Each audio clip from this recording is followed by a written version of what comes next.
Hi you guys. Okay, we did the birth. Now it is my early childhood. Okay, my mom told me that for the first 3 weeks of my life, I had projectile vomiting.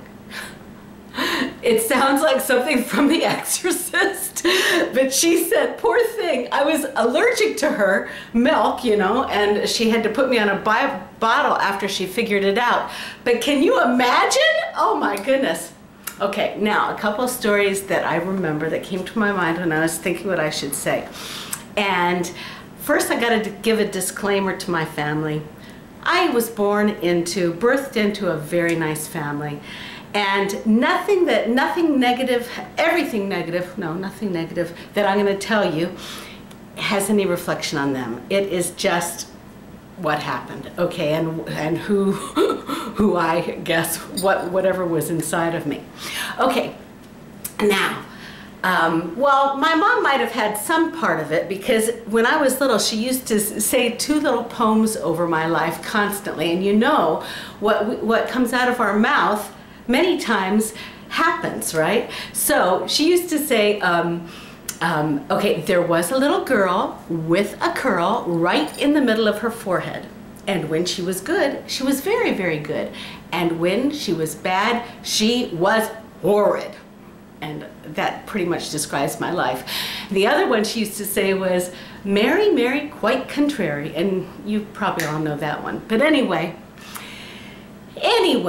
so sometimes I was good, sometimes I was bad. Well, one little story that came to my mind that my oldest daughter Lexi said I should tell is my parents, when I was 4 years old, they took us camping, and we had lots of adventures. You know, they used to take us everywhere and do fun things with us. It was a nice family.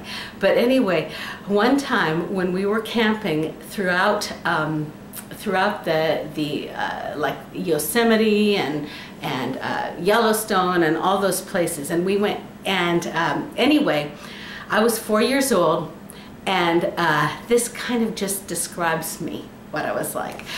My parents woke me up to eat dinner. They woke me up from a nap, and I was so angry that they had the nerve to wake me up to eat, that I took all of the silverware and I threw it in the fire.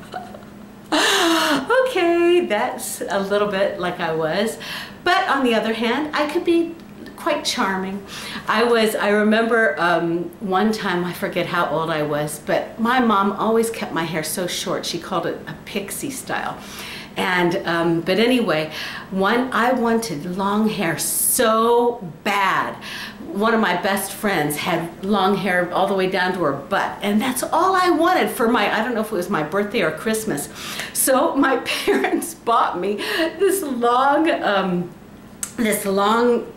clump of hair, and I had my mom pin it to the back of my head, and I really thought that I looked like I had long hair. And that was back in the day. I mean, when I was growing up, it was a different world. It was back in the day when you could let your kid walk down the street and not worry that they were going to get kidnapped.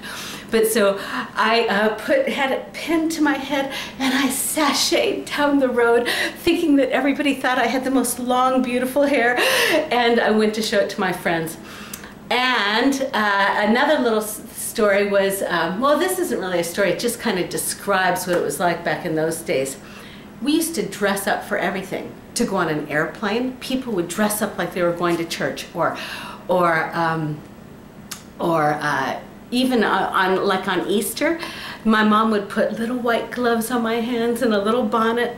It's just to describe what it was like when I was little. But anyway, that's a little bit of my early childhood, and later on, if I think of other stories that are interesting, I'll tell you. But my friends, some of my friends asked me to give a shout out, and they said that means I just tell their name.